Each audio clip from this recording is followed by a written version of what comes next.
当年把追求者一路从剑阁山脉，救救我！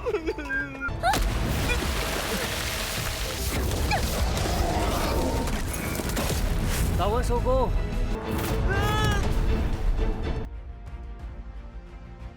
Sesingkatnya, mereka bertiga yang masihlah berada di luar, kini sudah pulih total. Untuk orang pertama yang tersadarkan, yaitu Senior Chen, lalu disusul oleh Senior Xinyan yang tertidur di pangkuannya Lin Yun. Begitu juga dengan Lin Yun telah tersadarkan. Intinya mereka sudah pulih total, tinggal melanjutkan memasuki istana teratai hitam. Namun ya sebelum itu, Senior Chen Yuan mencoba untuklah mengejek Xinyan. Karena di masa lalunya itu, Xinyan dikenal begitu wanita yang sangatlah mengerikan. Siapapun pria yang mencoba untuklah mendekatinya, maka dia akanlah uji. Jika mereka tidak berhasil dalam ujiannya, maka mereka tidak akanlah mendapati apapun.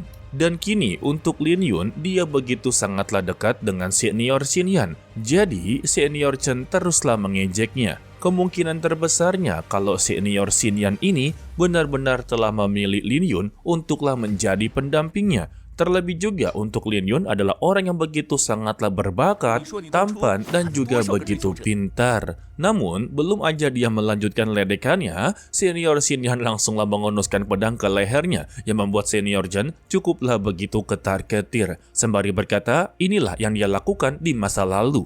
Mendengar itu, Xinyan pun langsunglah mengancamnya, pilih lidah atau mata. Lantas, untuk Senior Chen meminta pertolongan kepada Lin Yun. Sayangnya, Lin Yun juga tidaklah berani untuk macam-macam kepada Xinyan. Sehingga, Senior Chen pun yang begitu ketar-ketir mencoba untuklah melarikan diri dan dikejar-kejar olehnya. Setelah cukup untuklah bercanda, Lin Yun meminta kepada mereka berdua untuklah bersiap-siap. Karena waktunya telah tiba, mereka akanlah memasuki istana teratai hitam dan memenangkan ujian kali ini. Akan tetapi ketika mereka melewati salah satu jembatan, Xinyan tidaklah sengaja melihat ada beberapa mayat yang sedanglah mengapung. Dia mengira kalau terjadinya sebuah pertarungan sengit antara mereka di hari kemarin. Begitu juga dengan Senior Chen berpikir seperti itu, dan mereka berdua berterima kasih kepada Lin Yun karena mereka menerima ide dari Lin Yun. Jika saja kemarin mereka memaksakan untuklah pergi, mungkin saja mereka akanlah bernasib hal yang sama. Namun untuk semua ini, Lin Yun mempunyai pemikiran yang cukuplah berbeda. Menurutnya, tempat ini begitu sangatlah aneh dan juga begitu janggal. Jika mereka inginlah bertarung, seharusnya mereka ini bertarung di dalam istana teratai hitam atau di aulanya, bukanlah bertarung di jembatan tersebut. Apalagi satu persatu dari mereka ini kan tidak saling bermusuhan. Seharusnya mereka tidaklah perlu bertarung di jembatan kecil seperti ini. Dan juga bagaimana mereka berkelahi di tempat seperti ini. Udah tempatnya begitu sangatlah sempit dan kecil, ditambah pemandangan mereka ini dikelilingi oleh kabut. Dan seharusnya jika memang mereka melakukan pertarungan sengit, seharusnya tidak akan ada yang namanya korban jiwa. Terkecuali ada seseorang yang menyerang dari kejauhan. Baru aja dibilang, muncullah sosok yang berada dalam air, membuat mereka bertiga cukuplah begitu terkejut-kejut. Dan yang keluar ini adalah ikan dan naga. Kita sebut saja sebagai naga air. Terlebih untuk levelnya ini, dia berada di ranah tingkat 10 Xuanji. Merasa tidak akanlah mampu untuk menghadapinya, Lin Yun meminta kepada seniornya untuklah keluar dari jembatan ini. Sehingga mereka pun langsunglah lari kocar-kacir dan Lin Yun meminta kepada mereka untuklah hindari pertarungan. Karena di dalam jembatan melakukan sebuah pertarungan itu sama saja dengan bunuh diri. Ya lebih tepatnya sih untuk jembatan ini adalah wilayah dari naga ikan tersebut ya. Ditambah juga untuk orang-orang yang telah meninggal dunia sebelumnya diakibatkan karena mereka tidaklah bekerja sama. Apalagi untuk mereka bertiga saja, itu sangatlah sulit untuk menghadapinya. Pada intinya, mereka harus segera melewati jembatan terlebih dahulu, barulah mereka bisa untuk menghadapinya. Sayangnya, karena itu adalah wilayahnya, pergerakan si naga ikan air kuno ini benar-benar begitu sangatlah cepat.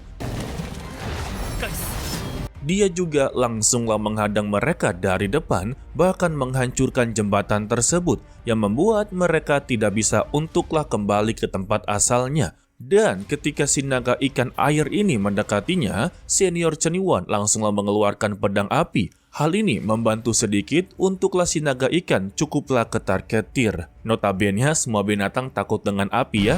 Dan karena mereka tidak bisa untuklah melarikan diri, mereka bertiga memutuskan untuklah menghadapinya. Dan juga Lin Yun meminta kepada senior Chen Yuan, sepertinya elemen yang dimiliki olehnya itu bertentangan dengan elemen dari naga ikan air. Dan kemungkinan dia sama sekali tidak bisa untuk menghadapinya. Meskipun pada awalnya naga tersebut takut dengan api, tetapi ketika dia menyemburkan air dan mengetahuinya, maka dia bukanlah apa-apa. Maksud dari Lin Yun seperti itu. Tidak sampai di situ, Lin Yun akhirnya menyadari jika inginlah melawan tingkat 10 alam Suanji, maka dia haruslah berani menggunakan kekuatan dari tetua pedang tanpa nama. Bisa dikatakan ya ini adalah kemampuan terbaru dari Lin Yun, dan dia meminta kepada senior Chen Yuan serta senior Xinyan untuklah melindungi dirinya selagi dia mengumpulkan kekuatan niat pedangnya. Dan mereka berdua setuju untuklah melindungi serta mengulur waktu dalam pertarungan kali ini. Tanpa babi bu, serangan pertama dari mereka berdua langsunglah dikerahkan. Sedangkan untuk Lin Yun, dia telah memulai mengumpulkan niat pedangnya. Bentrokan demi bentrokan terus terjadi. Untuk Xinyan, dia hampir saja terbantai karena terkena gibasan ekor dari sang naga. Beruntungnya untuk senior Chen Yuan berhasil untuklah menangkapnya. Begitu juga dengan Lin Yun, dia akhirnya telah selesai untuklah mengumpulkan niat pedangnya. Tetapi niat pedangnya ini cukuplah begitu berbeda. Dia mengumpulkan di niat pedangnya ke dalam tombak, dan dia pun langsung melemparkan tombak tersebut ke arah sang naga. Dengan cepat, tombak tersebut langsunglah meluncur ke tubuhnya. Tidak sampai di situ juga, arah yang dilalui oleh tombak tersebut langsunglah keluar bongkahan es dan menyelimuti tubuh dari sang naga. Setelah mendapati kesempatan yang begitu bagus, Lin Yun langsunglah menebasnya, yang membuat sang naga langsunglah hancur lebur atau lenyap dari dunia ini. Setelah dari semua itu juga, kedua seniornya geleng-geleng kepala. Terutama untuk senior Chen Yuan, dia cukuplah begitu kagum dengan kekuatan niat pedang milik dari Lin Yun. Xinyan membantu menjelaskan, sebetulnya untuk niat pedang bawaan dari Lin Yun hampir berada di puncaknya, tetapi saat ini posisinya berada di tengah-tengah. Dan jika dibandingkan dengan ilmu petir kakaknya, itu telah seimbang. Hal inilah yang membuat mereka berdua cukuplah begitu penasaran jika nantinya Lin Yun menghadapi senior Xin Jun dalam mempertaruhkan posisi peringkat nomor 1, siapa yang akan menang dari antara mereka berdua. Tapi masih ada misi yang lebih penting, yaitu memasuki istana teratai hitam. Lin Yun sangatlah berterima kasih kepada mereka berdua. Tanpa adanya mereka berdua, tidak mungkin mereka bisa memenangkan pertarungan kali ini.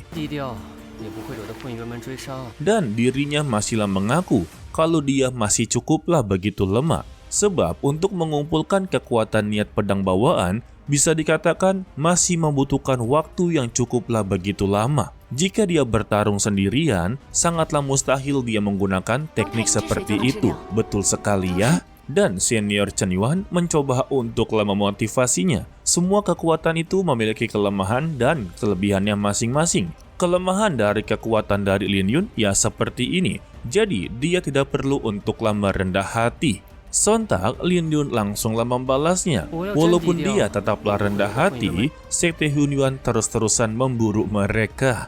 Jadi ya percuma saja melakukan semua itu. Lalu mereka pun langsunglah melanjutkan perjalanan memasuki istana teratai hitam. Setibanya di depan gerbang, senior Chen Yuan lagi-lagi begitu terpukau dengan gerbang yang begitu sangatlah besar. Dia menjadi begitu sangatlah penasaran sepenasarannya. Siapa pemilik dari pagoda seperti ini? Karena istana atau pagoda ini memiliki rahasia yang begitu sangatlah banyak. Bahkan sampai saat ini saja belum ada yang bisa untuklah mengungkapkan rahasia kuno yang berada di puncak istana teratai hitam. Sedangkan ya untuk Lin Yun sendiri, dia langsunglah terhubung dengan sesuatu, seakan-akan ada kekuatan pedang yang memanggil dirinya. Akan tetapi, masalah muncul lagi. Ketika senior Chen Yuan membuka gerbangnya, gerbang tersebut sama sekali tidaklah terbuka. Lebih tepatnya sangatlah berat untuklah didorong ya. Berbeda dengan Lin Yun, dia merasakan ada sesuatu yang aneh lagi di balik gerbang tersebut. Dan benar saja, getaran pun langsunglah terjadi. Tampak dari belakang gerbang, senior Chen Yuan langsunglah digeprek oleh salah satu monster di sana. Sebut saja sebagai penjaga istana ya. Sedangkan untuk Lin Yun dan juga senior Xinyan cukuplah begitu tercengang. Dan kita akhiri untuklah video kali ini dan dilanjutkan untuklah hari Sabtu minggu ini ya, di mana kita akanlah memasuki istana teratai hitam dan pertarungan sengit antara para kultivator itu benar-benar terjadi. Jadi sedikit spoiler lah untuk episode 104-nya. Kita masih belum mengetahui nasib buruk yang dilalui oleh senior Chen Yuan. Dia entah meninggal dunia ataupun tidak, kita masih belum tahu ya. Namun yang pasti untuk di episode 104, Lin Yun akanlah menghadapi beberapa tuan muda. Contohnya seperti senior Jing, senior Bai Yue, dan juga senior Xi akan teruslah menghadapi dia satu persatu. Dan kita juga diperlihatkan dalang dibalik penyerangan dari senior Chen Yuan, yang ternyata itu adalah sebuah raw monster yang berwujudkan seperti gorila. Dan juga untuk beberapa tuan muda di sana mendapati serangan darinya guys. Namun ya, Mimin tetap penasaran apakah dengan senior Chen Yuan ini benar-benar meninggal dunia atau tidak ya. Sebetulnya ya, Mimin tidak rela kalau bagian dari Lin Yun harus ada yang meninggal dunia. Karena ya, untuk perginya bersama, pulangnya juga haruslah bersama-sama guys. Oke lah, sepertinya cukup sampai di sini saja dulu untuklah video kali ini. Mimin ucapkan terima kasih kepada kalian yang telah menonton sampai akhir. Pesan dari Mimin, tetaplah menjadi orang yang baik walaupun itu sangatlah sulit. To be continue, sampai jumpa di video berikutnya. Bye-bye.